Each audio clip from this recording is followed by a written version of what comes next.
Bueno, buenos días. Vamos a comenzar con la sesión del día de hoy en la que vamos a hablar de las principales demencias. A modo de introducción, la demencia es un término general que describe un deterioro adquirido y persistente de la capacidad mental, lo suficientemente grave como para interferir en la vida diaria de los pacientes. Como ejemplo es la pérdida de la memoria, es un ejemplo común. Adicionalmente, el desenlace común en estas patologías es la pérdida neuronal y la prevalencia va en aumento con el envejecimiento de la población. Se estima que aproximadamente personas mayores de 65 años tienen una prevalencia de hasta el 8%, y a medida que avanza hasta los 80 años, en pacientes mayores de 80 años va a tener una prevalencia de más del 30%. Adicionalmente, la prevalencia de determinados tipos de formas de demencia va a ser dependiente de la edad. En estos esquemas vemos que la distribución en pacientes menores de 65 años hay más casos de enfermedad de Alzheimer y de demencia vascular,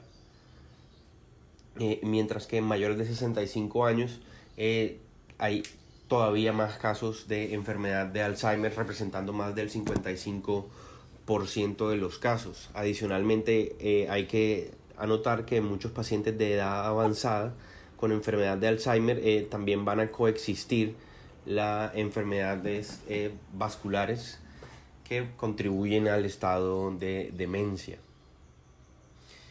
El papel de las neuroimágenes en estas patologías es detectar cambios normales relacionados con la edad, descartar causas tratables, bien sean neoplasias, hidrocefalias, sangrados, infartos, infecciones o afectaciones tóxico-metabólicas que pueden estar causando estos síntomas, identificación de hallazgos específicos para poder determinar distintos tipos de demencias y diferenciarlas entre sí cuando no es posible diferenciar estas patologías, bien sea por la clínica o por otros métodos, y la aplicación de biomarcadores radiológicos que tienen una presentación temprana en fase preclínica para poder darle un manejo adecuado y oportuno.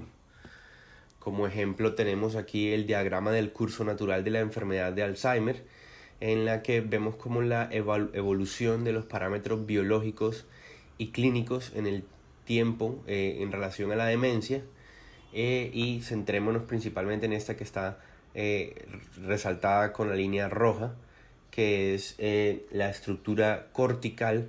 Vemos cómo ella se empieza a deteriorar previo a que haya un deterioro cognitivo. Entonces aquí es donde entran en el rol de las neuroimágenes, principalmente de las neuroimágenes avanzadas, para poder incidir y detectar estos cambios estructurales previo a que haya un deterioro cognitivo clínicamente establecido en el paciente. Con las técnicas avanzadas de imagen por resonancia magnética podemos evaluar muchísimas cosas, y la mayoría de estos estudios de imágenes avanzadas están disponibles para el uso clínico, como son la resonancia magnética funcional, en el que mediante análisis de la oxigenación de el parénquima cerebral, con la realización de algunas tareas específicas, vamos a poder determinar qué áreas se están activando en relación con las tareas que le estamos pidiendo al paciente que realice.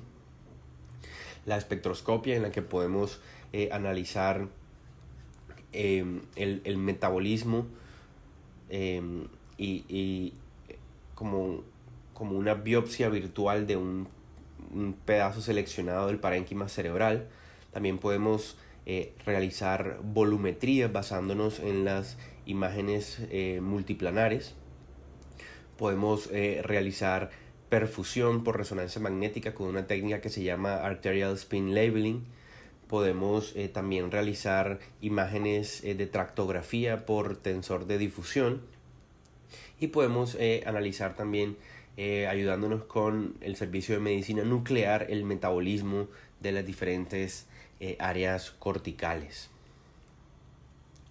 Antes de entrar a eso, como les decía, uno de los principales papeles de las neuroimágenes es determinar qué cambios corresponden al envejecimiento normal. Y entonces, hablando del envejecimiento normal, es el deterioro cognitivo causado por la edad en un cerebro sano al paso de los años. Los factores que más influyen en el tipo y el ritmo de deterioro de este envejecimiento normal son el estado de la salud general, factores hereditarios, la actividad física, el nivel educativo. Algunos de los principales déficits observados en el envejecimiento normal afectan el procesamiento de la información, la velocidad de aprendizaje, la recuperación de la información, es decir, la memoria, la solución de problemas y la rapidez en la presentación de una respuesta. Esto se va a traducir en una prominencia de surcos y aumentos del espacio subaracnoideo, principalmente en lóbulos frontales y parietales. Para esto se utiliza la escala de Pasquier, que evalúa la atrofia cortical global. Tiene hasta el estadio 3, en el que van, como les digo, en el estadio 0 no se determina visualmente atrofia cortical. En el estadio 1 hay un aumento en el espacio de los surcos. En el estadio 2 hay una atrofia moderada con pérdida de volumen de los giros. Y en el estadio 3 ya se conoce como un adelgazamiento giral que les da un aspecto en inglés como de hoja de cuchillo. Adicionalmente, en el envejecimiento normal vamos a encontrar atrofia cerebelosa y también vamos a encontrar prominencia del sistema ventricular, típicamente con la cuantificación por el índice de Evans mayores a 0,3. Y también vamos a tener que la atrofia de la sustancia blanca es mayor que la atrofia cortical. Por eso vamos a tener esa prominencia ventricular. Adicionalmente, en el envejecimiento normal podemos encontrar lesiones de sustancia blanca que van a ser inespecíficas, menores de 5 milímetros, principalmente de localización periventricular, y siguen la distribución de los vasos perforantes. Eso no lo podemos confundir con los espacios de Virchow-Robin o espacios perivasculares, que corresponden a una invaginación del espacio subaracnoideo rodeando el vaso, y se presentan principalmente hasta en un tercio inferior a los ganglios basales, y estas imágenes van a seguir el comportamiento del líquido cefalorraquídeo en todas las secuencias, como vemos en estas imágenes en T1, en T2 y en FLAIR, que en las regiones gangliobasales hay esa cantidad de imágenes que siguen el comportamiento del líquido cefalorraquídeo que vemos al interior de los ventrículos, que corresponden a espacios perivasculares o espacios de Virchow-Robin. Adicionalmente, con el paso de los años en el envejecimiento normal va a haber un depósito progresivo de hierro que va a tener una afectación bilateral y simétrica en los ganglios basales. En esta secuencia potenciada en FLAIR vemos como hay hipointensidad de los ganglios basales, que también la vemos en la secuencia potenciada en T2, y en las secuencias de susceptibilidad magnética vemos como hay ese efecto de blooming por el artificio ferromagnético por los depósitos de hierro de manera bilateral y simétrica en los ganglios basales. Ya entonces entramos a lo que es la enfermedad de Alzheimer, que es la causa más común de demencia en pacientes mayores de 65 años, representando hasta el 70% de los casos. Se va a traducir en un deterioro cognitivo y funcional progresivo por pérdida neuronal. Fisiopatológicamente se corresponde con acumulación de placas de beta amiloide y de proteína tau que van a generar estas pérdidas neuronales.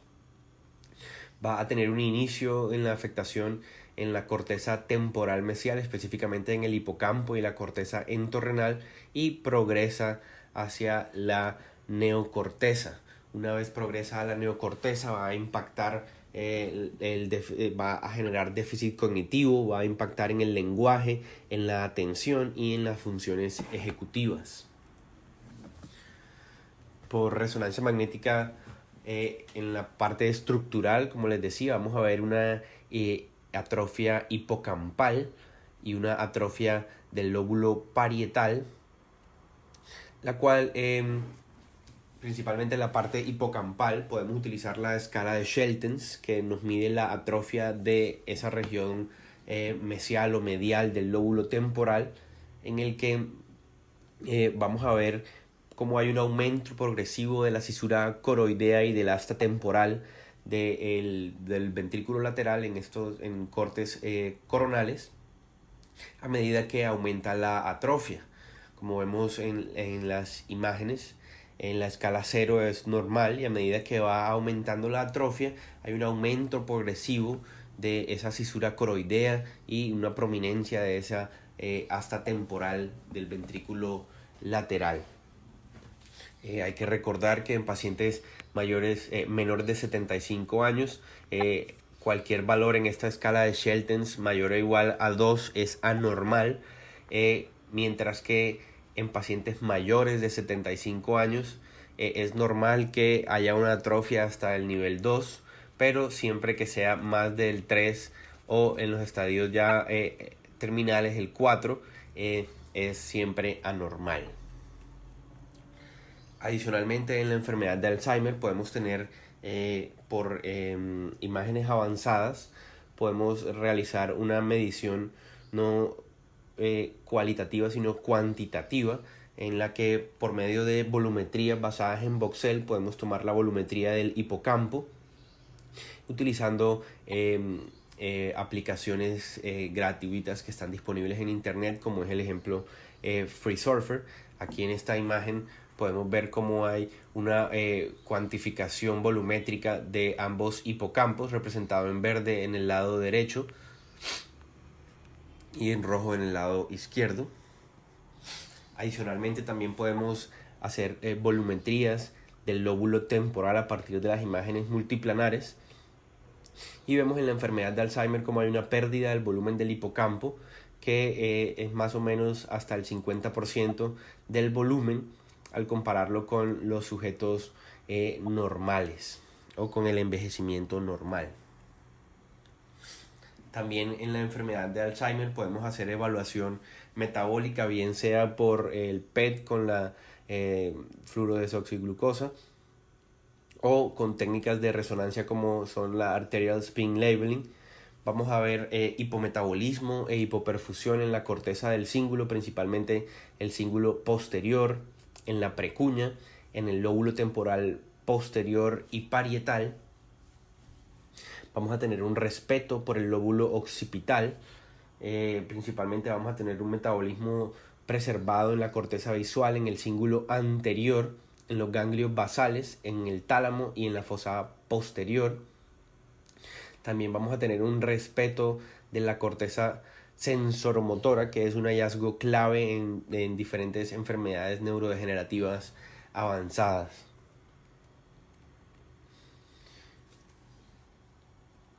En este ejemplo de la literatura, en el margen superior de las pantallas vemos las secuencias PET en 2D, y en las imágenes inferiores vemos la fusión de este metabolismo en 2D y en 3D, en que vamos a ver que hay hipometabolismo bilateral en la corteza parietotemporal y en la corteza posterior del cíngulo, que son hallazgos típicos del Alzheimer.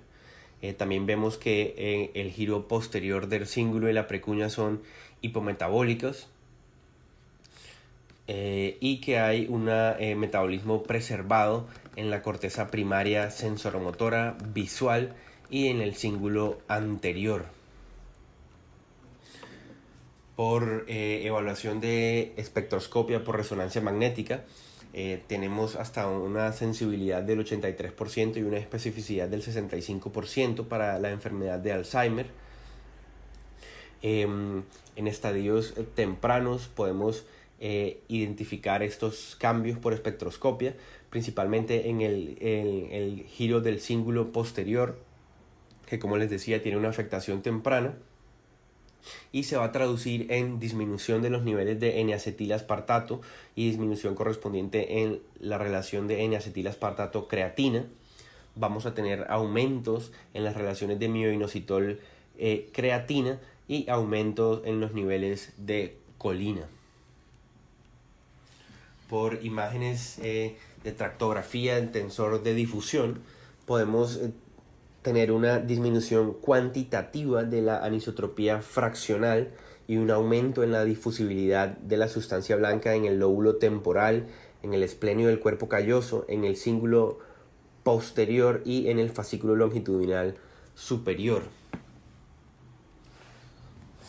Hablando de técnicas de resonancia magnética funcional, vamos a encontrar que hay una alteración progresiva con compromisos del hipocampo, del cíngulo posterior y la corteza temporoparietal.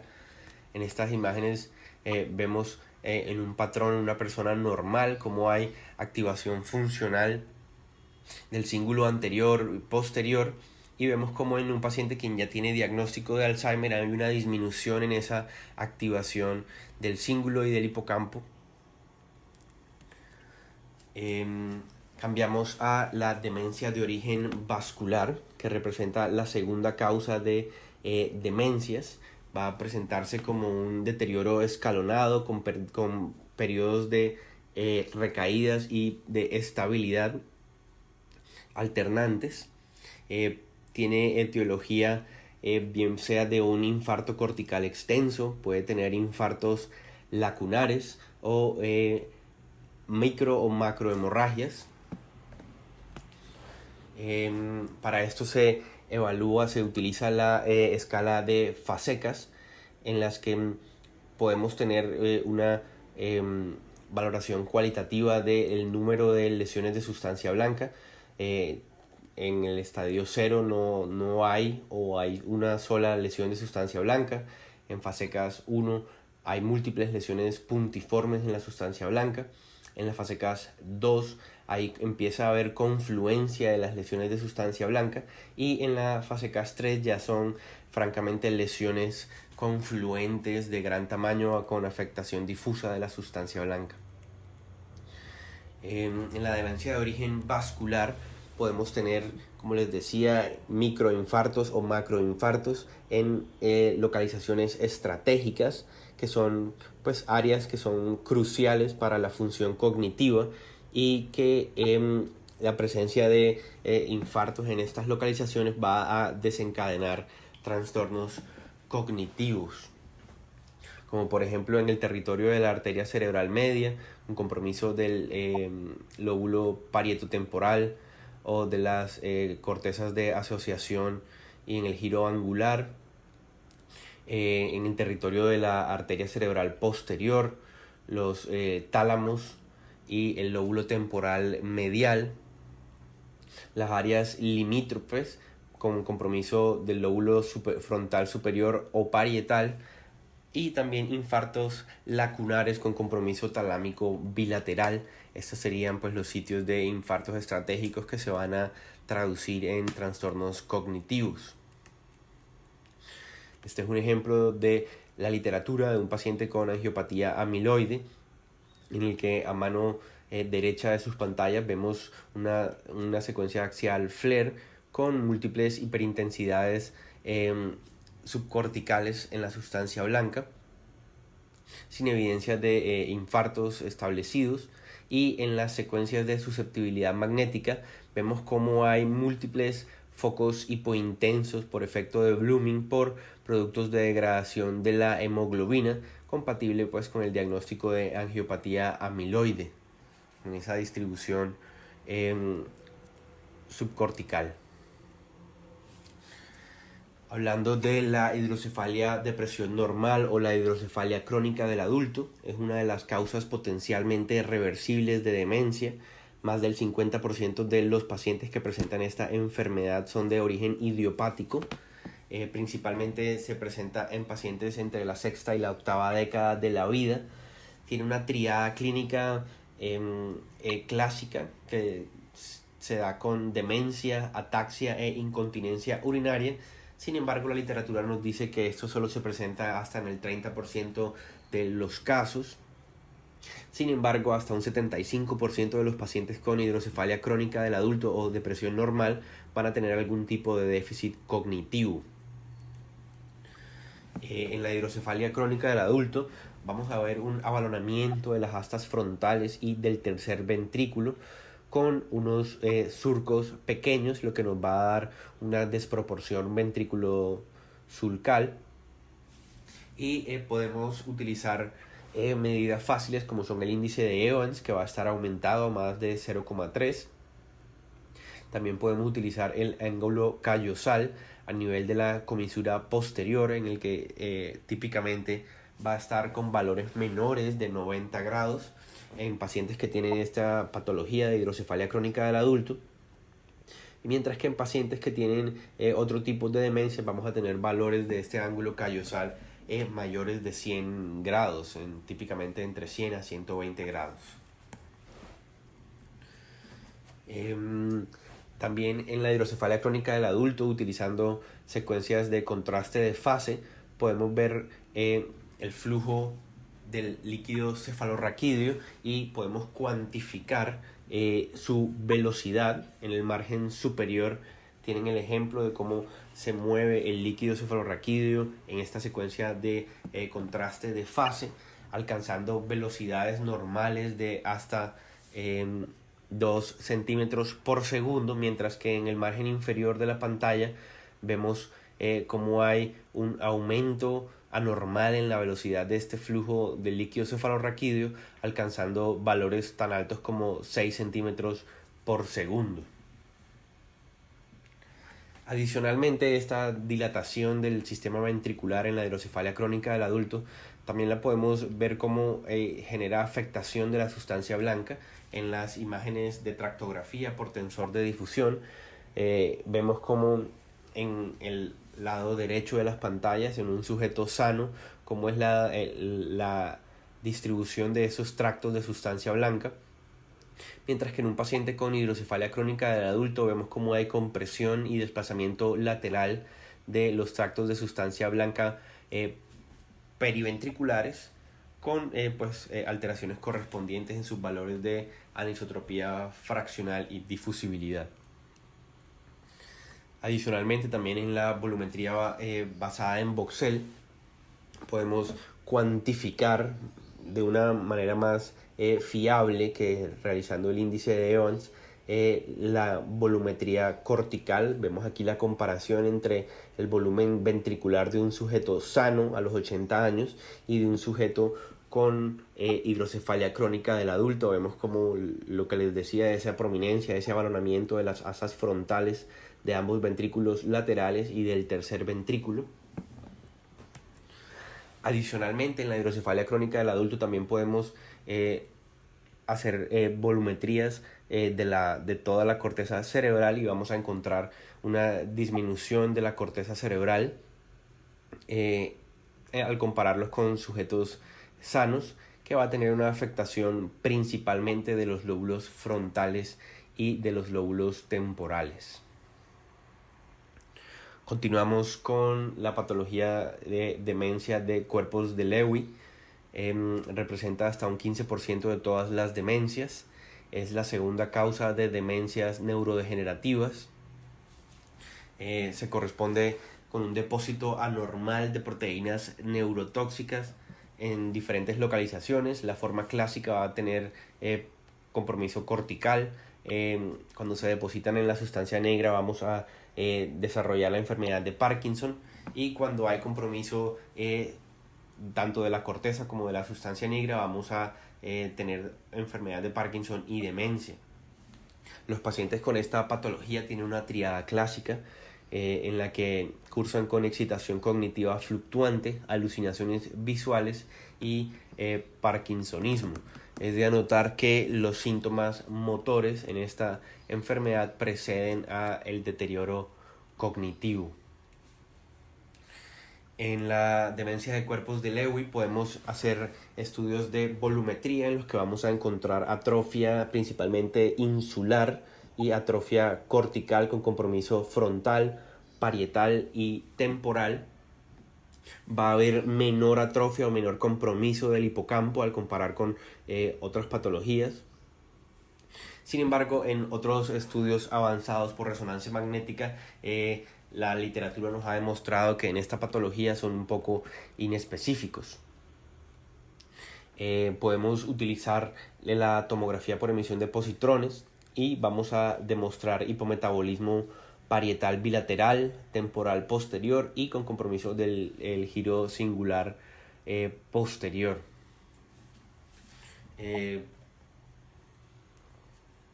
este ejemplo vemos como en las secuencias, en las imágenes de PET hay el mismo compromiso que en la enfermedad de Alzheimer con hipometabolismo prefrontal, parietal, temporal y en el cíngulo posterior, pero adicionalmente vamos a tener hipometabolismo occipital con compromiso de la corteza visual primaria.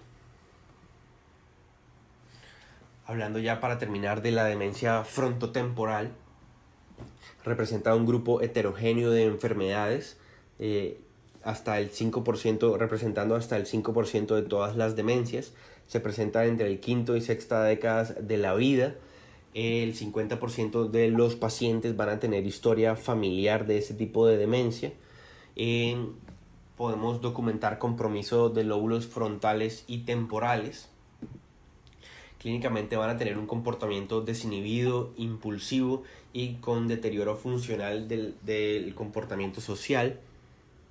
Y esta demencia frontotemporal tiene varias variantes, como son la variante comportamental, la variante de afasia primaria, variante de afasia progresiva no fluida y otros tipos de variantes. Por imágenes de resonancia magnética vamos principalmente a encontrar atrofia frontal, ventromedial en el giro del cíngulo anterior con compromiso también de los giros orbitarios. También vamos a tener un respeto de la región temporal mesial para poderlo diferenciar de otras patologías.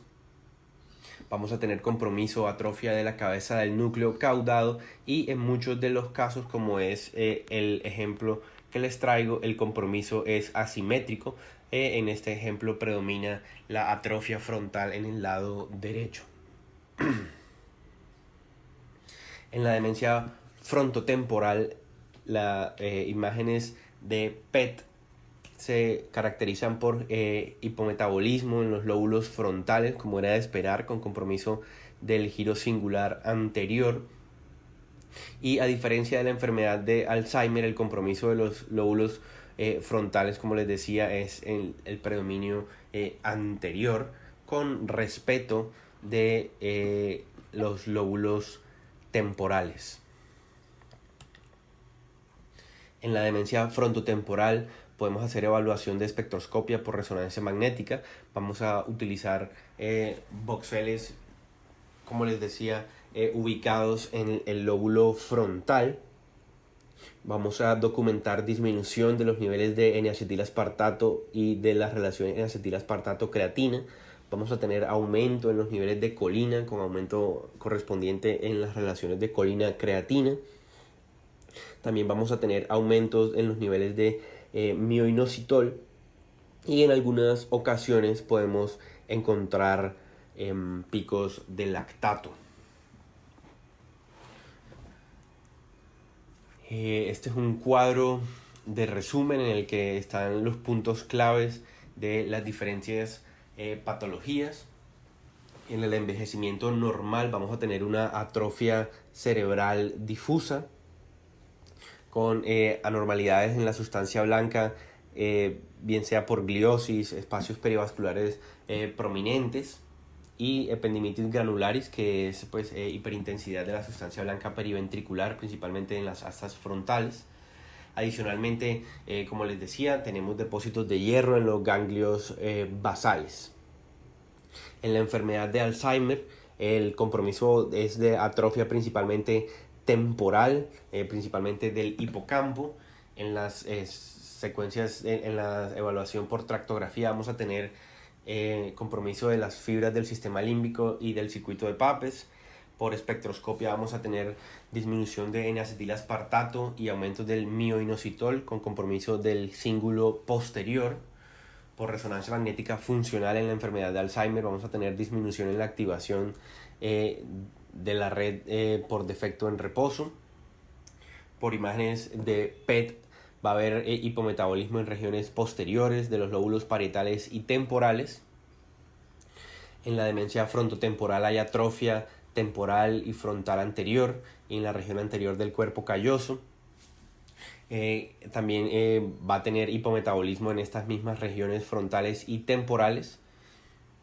En la demencia de cuerpos de Lewy va a haber atrofia del cuerpo estriado, del putamen, del mesencéfalo y del hipotálamo. En las secuencias de tractografía vamos a tener compromiso del fascículo longitudinal inferior. Por espectroscopia va a haber aumento de la colina, principalmente en el giro singular posterior, hipometabolismo parietotemporal y occipital. En la demencia vascular, como les decía, buscar infartos lacunares o microhemorragias subcorticales que nos hablen de angiopatía amiloide.